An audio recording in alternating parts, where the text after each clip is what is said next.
Hello everyone, मैं राजेश भंडारी आप सबका स्वागत करता हूं अपने चैनल इलेक्ट्रिकल अड्डा में। आज जो हम नेक्स्ट वीडियो लेके आए हम क्लास 10th की, वो लेके आए हम heating effect of electric current.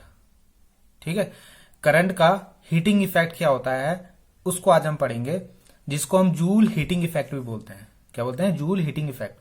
बहुत ही ज्यादा इंपॉर्टेंट है, एग्जाम में बहुत बार आता है, इसके न्यूमेरिकल्स भी आते हैं। ठीक है, तो इस वाली वीडियो में हम इसके बारे में पढ़ेंगे। नेक्स्ट वीडियो में मैं इसके कुछ न्यूमेरिकल्स कराऊंगा, तो आप जरूर दोनों वीडियो जरूर देखिएगा।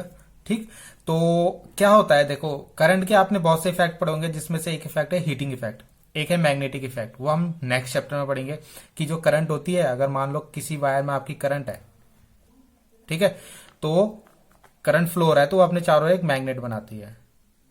ठीक है, करंट अपने चारों ओर एक मैग्नेट बनाती है, तो वो उसका मैग्नेटिक इफेक्ट हो गया। वैसे अगर किसी वायर में अगर करंट फ्लो हो रही है और उस वायर का अपना एक रेजिस्टेंस है, ठीक है, तो वो क्या करेगी, उस वायर में हीट की फॉर्म में क्या करेगी, एनर्जी को डिसिपिटेट करेगी। ठीक है, यानी यहां से एनर्जी को रिलीज करेगी। ठीक, तो यही क्या है इसका इलेक्ट्रिक करंट का हीटिंग इफेक्ट। ठीक है, तो इसको हम समझते हैं। जैसे सपोज आपके पास कोई मान लो एक रेजिस्टेंस है या कोई वायर है, ठीक है, रेजिस्टेंस ले लो या कोई वायर जिसका क्या होता है, कुछ रेजिस्टेंस है। मान लो इस वायर का क्या है, कुछ रेजिस्टेंस है। ये मैंने एक कोई रेजिस्टेंस लिया है और ये कोई वायर ली है, कंडक्टिंग वायर, जिसका क्या है, कुछ रेजिस्टेंस है। ठीक, तो जब आप यहां पे करंट फ्लो कराते हो, जब आप इसको करंट देते हो, तो क्या होता है, ये जो रेजिस्टेंस होता है, ये जो रेजिस्टेंस होता है, ठीक, ये क्या करता है, करंट का मतलब यहां से चार्ज आपके फ्लो हो रहे होंगे। ये चार्ज को क्या करता है, चार्ज को जो चार्ज से फ्लो हो रहा है उसका क्या करता है, अपोज करेगा। ठीक है, आपको पता है ना रेजिस्टेंस का काम क्या होता है, करंट का अपोज करना। तो जब ये करंट का अपोज करता है तो यहां पे क्या होता है, आपको इस मान लो इस अगर इस चार्ज को आगे फ्लो कराना है तो आपको इसको एक बैटरी से कनेक्ट करना पड़ेगा। ठीक है, इस एक बैटरी से कनेक्ट करना पड़ेगा। तो बैटरी क्या करती है, यहां से पीछे से इस चार्ज पे क्या लगाएगी, फोर्स लगाएगी। जो ये क्यू चार्ज है इस पे क्या लगाएगी, फोर्स लगाएगी। यानी कुछ वर्क होगा, यहाँ पे क्या होगा, कुछ वर्क हमें करना पड़ेगा इस चार्ज को यहाँ पे फ्लो कराने के लिए। ठीक है, तो ये जो वर्क होता है यही हमारा एनर्जी की फॉर्म में हमें मिलता है। ठीक, यानी ये जो हीट यहाँ से जनरेट होगी, आपको पता है यहाँ पे करंट जाएगी और ये रेजिस्टेंस है, तो यहाँ पे हीट की फॉर्म में क्या करेगा, एनर्जी का लॉस करेगा। अब ये हीट जनरेट कहां से हुई, जो हमने यहाँ पे वर्क किया। ठीक है, तो डब्ल्यू ही आपका क्या है, वर्क ही क्या होती है, एनर्जी होती है। कौन सी एनर्जी, हीट एनर्जी। ठीक, तो यहां पे इसको समझते हैं, इसका फॉर्मूला कैसे प्रूव करेंगे हम। ये तो आपको समझ में आ गया होगी कि अगर कोई रजिस्टिव आपके पास कंडक्टर है जिसके पास कुछ रेजिस्टेंस है, ठीक है, जैसे कोई कंडक्टर है वायर, तो इसका कुछ रेजिस्टेंस होगा, या आपने कोई रेजिस्टेंस लिया है। ठीक, तो क्या होगा, जैसे इनमें करंट फ्लो होता है ना, तो रेजिस्टेंस के कारण इसमें हीट जनरेट होती है। यही आपका क्या है, इलेक्ट्रिक करंट का हीटिंग इफेक्ट है। अब इसका फॉर्मूला कैसे प्रूव करेंगे, तो मैंने बताया यहाँ पे आपको चार्ज फ्लो कराने के लिए कुछ वर्क करना पड़ेगा। तो आपको पता है डब्ल्यू का फॉर्मूला क्या होता है, डब्ल्यू इक्वल टू क्यू। आपको चार्ज फ्लो कराना है इनटू आपने जो वोल्टेज यहां से अप्लाई किया है। ठीक है, तो W equal to Q into V. अब आपको पता है क्यू यानी आवेश, जो आपका क्यू होता है, इसका फॉर्मूला क्या होता है, आई इंटू क्या हो जाएगा, टी हो जाएगा। ठीक है, आई इंटू टी। आपको पता है ना आई इक्वल टू क्या होता है, क्यू अपॉन टी। ठीक, तो यहां से क्यू निकालोगे तो कितना आ जाएगा, आई इंटू टी। और आपका वोल्टेज का फॉर्मूला होता है आई इंटू आर, ओम्स लॉ से। ठीक, तो ये जो दोनों फॉर्मूले है ना, इसे इक्वेशन 1 मान लो, इन दोनों को आपको यहां पे पुट करना है। ठीक है, क्यू की जगह और वी की जगह। तो डब्ल्यू कितना आएगा आपके पास, क्यू की जगह रख दो आई इंटू टी, ठीक है, और वी की जगह रख दो आई इंटू आर। तो ये फॉर्मूला क्या बन गया, डब्ल्यू इक्वल टू आई आई कितना हो गया, आई स्क्वायर, एक आपका आर बन गया और एक आपका टी बच गया। ठीक है, तो ये जो आपका वर्क आएगा, ये तो आपका क्या है, वर्क। मैंने बताया था जो वर्क होगा वही आपकी क्या होगी, हीट एनर्जी। जो वर्क होगा वही आपकी हीट एनर्जी के रूप में क्या होगा, डिसिपिटेट होगा। तो वर्क को ही हम क्या लिख देंगे, एच लिख देंगे। ठीक है, आई स्क्वायर आर इंटू टी। तो वर्क लिखो या हीट एनर्जी लिखो, जो इससे एनर्जी रिलीज हो रही है, दोनों सेम ही होगा। ठीक है, तो ये आपका फॉर्मूला बन गया हीट का, आई स्क्वायर आर इंटू टी। ठीक है, अब आपको यहां से, अब आपको पता है हीट का जो फॉर्मूला, हीट की जो यूनिट होती है वो होती है जूल। क्या होती है, जूल इसकी यूनिट होती है। तो इतना आपको इसमें याद रखना है। ठीक है, तो इसी को हम क्या एक और नाम से बोलते हैं, जो मैंने आपको बताया था, इसी को हम क्या बोलेंगे, जूल। ठीक है, जूल्स हीटिंग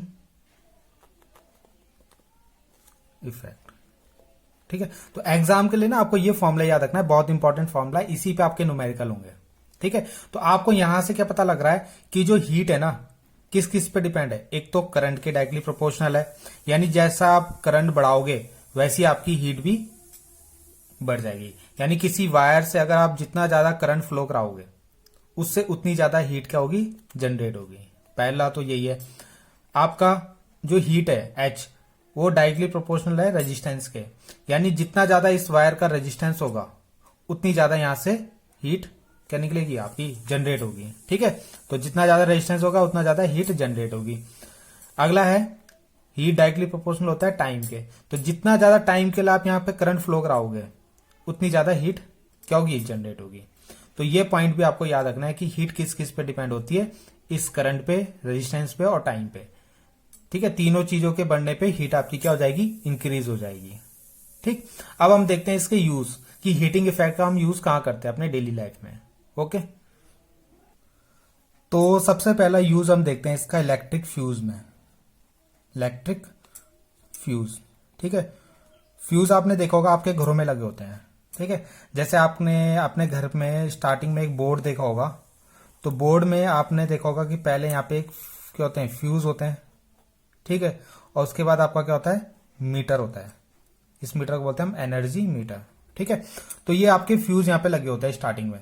जो भी आपकी वायर घर से बाहर से आती है, ठीक है, तो सबसे पहले कहाँ जाती है, फ्यूज में जाती है आपकी, इन फ्यूजों में जाएंगी और फ्यूज के बाद वो मीटर में जाती है आपकी। ठीक है, तो ये फ्यूज करता क्या है, फ्यूज कभी भी जो बाहर से अगर आपकी हैवी करंट आ गई, यानी बहुत ज्यादा करंट आ गई, शॉर्ट सर्किट के कारण हो सकता है या हैवी लोड के कारण हो सकता है, तो ये फ्यूज क्या करता है, इस फ्यूज के अंदर होती है एक वायर। ठीक है, एक वायर होती है, तो जब भी ये यहां से ज्यादा करंट आएगा तो ये वायर क्या हो जाती है, जल जाती है आपके यहाँ पे। ठीक है, यानी यहाँ पे डैमेज हो जाती है और आगे आपकी कोई करंट को फ्लो नहीं होने देती है। ठीक है, यानी यहां से आगे आपका कोई करंट नहीं जाएगा। तो फ्यूज के बाद यहाँ मीटर में और आपके घरों में कोई करंट नहीं जाएगा, जिससे क्या गया, आपके घरों में जो भी इक्विपमेंट लगे हैं उनकी क्या हो जाएगी, प्रोटेक्शन हो जाएगी। ठीक है, तो कैसे होगी, ये फ्यूज जो होता है, फ्यूज के अंदर ये वायर जो होता है ये मेल्ट हो जाता, मतलब ये यहाँ पे गल जाता है इसका। ठीक है, क्योंकि करंट ज्यादा आएगी तो यहाँ पे मेल्ट हो जाता है और आगे आपकी करंट फ्लो नहीं होती। मान लो आपके घरों में 10 एम्पियर की करंट की जरूरत है, तो ये 10 एम्पियर ही करंट जाने देगा। आपकी जैसे 11-12 एम्पियर करंट होगी तो ये यहाँ पे मेल्ट हो जाएगा और आगे वो करंट को फ्लो नहीं कराएगा। ठीक है, तो ये काम होता है फ्यूज का, इलेक्ट्रिक फ्यूज का। और ये जो ये वायर होती है ना यहाँ पे, इसका लो मेल्टिंग पॉइंट होता है। क्या होता है, लो मेल्टिंग पॉइंट। ठीक है, तो इसलिए ये जल्दी से क्या हो जाता है, आपका मेल्ट हो जाता है। ठीक है, तो यहाँ पे क्या है, हीटिंग इफेक्ट यूज हो रहा है ना, जैसे यहाँ से करंट यूज आपकी फ्लो हो रही है तो ये यहाँ पे जाके हीट हो रहा है, हीट के कारण यहाँ पे इसका ये क्या हो जा रहा है, मेल्ट हो जा रहा है और आगे करंट को जाने नहीं दे रहा है। तो यहाँ पे भी क्या है, हीटिंग इफेक्ट आपका यूज हो रहा है। सेकंड हम देखते हैं इसमें, सेकंड यूज कहाँ होता है, बल्ब में। किसमें, बल्ब में। आपने देखा होगा बल्ब आपने इस तरह के देखा होगा, ऐसा बल्ब होता है गोल सा, और उसके अंदर आपने ऐसे वायर देखी होगी। ठीक है, ये वायर जो होती है टंगस्टन की होती है। ठीक है, टंगस्टन की वायर होती है, तो जैसे ही इसमें यहां से करंट फ्लो होता है तो ये टंगस्टन की वायर का जो रेजिस्टेंस होता है वो बहुत हाई होता है। ठीक है, तो ये हाई रेजिस्टेंस होने के कारण यहाँ पे क्या होता है, ये जो करंट होती है एनर्जी की फॉर्म में क्या करता है, यहाँ पे करंट को क्या करता है, डिसिपिटेट करता है, और जिससे हमारी क्या होती है, हीट जनरेट होती है, और वो हीट ही हमारी क्या होती है, लाइट। हीट ही हमें किस फॉर्म में मिलती है, लाइट की फॉर्म में मिलती है। करंट यहां से फ्लो होगा, हाई रेजिस्टेंस के कारण हो गया, क्या होगा, यहाँ पे एनर्जी का डिसिपिटेट होगा, एनर्जी डिसिपिटेट होगी, और वो हमें किसकी फॉर्म में, एनर्जी कौन सी, हीट एनर्जी डिसिपिटेट होगी, और जो हमें किसकी फॉर्म में, लाइट की फॉर्म में हमें मिल जाता है। तो इस तरीके से बल्ब भी heating effect of electric current पे यूज होता है आपका। ठीक है, उसके बाद जो तीसरा यूज है आपका, तीसरा आपने देखा होगा किस में यूज होता है, जैसे आपका टोस्टर हो गया, ठीक है, आपका आयरन हो गया, आयरन ही प्रेस हो गया आपकी। ठीक है, और आपका क्या हो गया, गीजर हो गया। ठीक, आपका और क्या होता है, रूम हीटर हो गया, या हीटर बोल लो सिंपल। ठीक है, तो ये सब भी हीटिंग इफेक्ट पे वर्क करते हैं। इनके अंदर क्या होता है, इनके अंदर भी जैसे आप देखोगे तो इस तरीके से एक वायर होती है। ठीक है, ये आपकी नाइक्रोम की वायर होती है। तो जब इसमें यहां से करंट फ्लो होता है तो करंट फ्लो होने के कारण क्या होता है, यहाँ पे ये जो नाइक्रोम वायर है इसका रेजिस्टेंस भी बहुत हाई होता है। तो जैसे ही यहाँ करंट फ्लो होती है तो ये क्या होती है, इस करंट को हीट की फॉर्म में क्या करता है, डिसिपेट करता है। ठीक है, और वो हीट का हम यूज करते हैं किसके लिए, जैसे अगर हम आयरन को देखें तो आयरन को यूज करते हैं हम क्या के लिए, प्रेस करने के लिए। टोस्टर में आप क्या करते हो, जो ब्रेड होते हैं उसको टोस्ट करने के लिए यूज करते हैं। ठीक है, गीजर पानी को गर्म करने के लिए, रूम हीटर रूम को गर्म करने के लिए। तो यहां पे इसका यूज किया जाता है जो यहां से हीट जनरेट हो रही है। ठीक है, तो बाकी जगह भी यूज होता है आपका। तो इतना आपको 3 यूज आपको याद रखना है, इलेक्ट्रिक फ्यूज में, बल्ब में, और बाकी इन चीजों में ये यूज होता है किसका, करंट का हीटिंग इफेक्ट। तो इतना ही था आपका इसके अंदर। बाकी नेक्स्ट वीडियो में मैं आपको न्यूमेरिकल कराऊंगा। आई होप आपको समझ में आया होगा। कहीं पे भी कोई दिक्कत हो प्लीज कमेंट करिएगा। ओके, तो थैंक यू।